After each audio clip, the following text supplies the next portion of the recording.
नमस्कार, आप देख रहे हैं क्राइम 24 आवर्स और मैं हूं आपके साथ ज्योति कनौजिया। आइए नजर डालते हैं खबर की ओर। होटल ड्रीमलैंड दूसरे दिन फिर विवाद गहराया। होटल ड्रीमलैंड संपत्ति का विवाद थमने का नाम नहीं ले रहा। प्रतिदिन हो रहे विवाद में पुलिस का काफी मशक्कत करनी पड़ रही।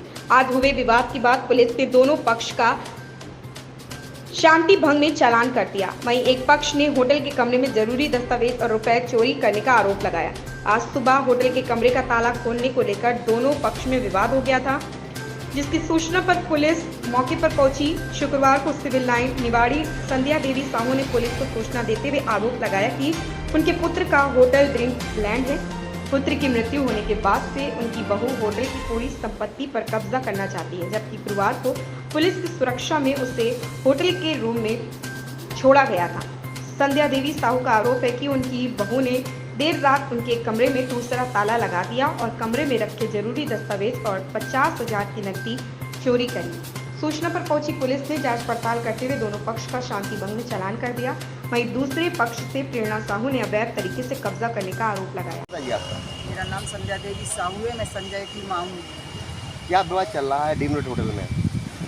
ये विवाद ये चल रहा है कि मेरा बेटा को 29 सितंबर को उसकी हत्या कर दी गई थी और यहाँ इसी जगह पे हत्या की गई थी। अब होटल पे हम आ रहे हैं तो मुझे भी होटल से भगाया जा रहा, मुझे बैठने नहीं दिया जा रहा। कल भी पुलिस आई थी, कल क्या हुआ था? कल ये हुआ था कि हम कुर्सियाँ हम आते हैं होटल पे तो कुर्सियाँ उठा के छिपा के रख दी जाती हैं, पंखे की लाइट काट दी जाती है।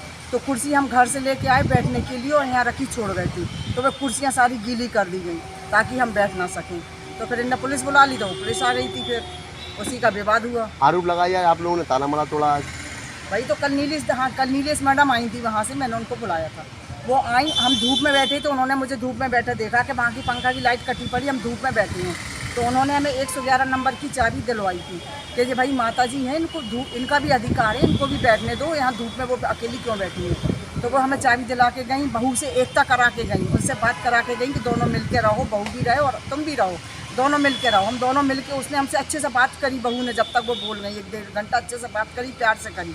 और हम कमरे में गए, कमरे में भी हम बैठे रहे। वहाँ पे हम अपने कुछ कागज़ और हम अपने पैसे वहाँ रख के 50,000 रुपये हम रख के चले गए कि अभी थोड़ी देर में हम आ रहे हैं। फिर हम आए नहीं लौट के। हमने कहा वो होटल है, ताला डला है, कोई परेशानी तो है नहीं है, अब हम आ जाए। हमने आज ताला खोला तो वो ताला का लॉक बदल दिया गया।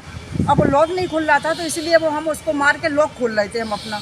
तो भाई होटल तो हमारा है, ऑनर हम है और होटल के कमरे हमारे हैं, हम उनके ताला खोलें या ताला तोड़ें तो हमारी बहू को या किसी को क्या परेशानी है? अब आप क्या चाहती हैं? भाई हम तो न्याय चाहते हैं कि भाई हमारा जो इनने हक जो छीन लिया है हमसे, जो कब्जा कर लिया है, वो हमें न्याय दिलाया जाए, हमें इन कब्रों की चाबी दिलाई जाए, ताले खुलवाए जाएं और न्याय दिलाया जाए। क्योंकि मालकिन मैं हूँ यहाँ की, अभी वो नहीं बनी है और उनको हमने मालकिन नहीं बनाया है। अभी मेरे लड़के के मरने के बाद मैं अकेली ओनर हूँ यहाँ की, उनका हक और अधिकार नहीं है कहीं से कहीं तक। जबरदस्ती हमें घर में कमरे में नहीं घुसने दे रही है, परेशान कर रही है बहुत ज़्यादा। इस खबर में फिलहाल इतना ही। बने रहें क्राइम 24 आवर्स के साथ।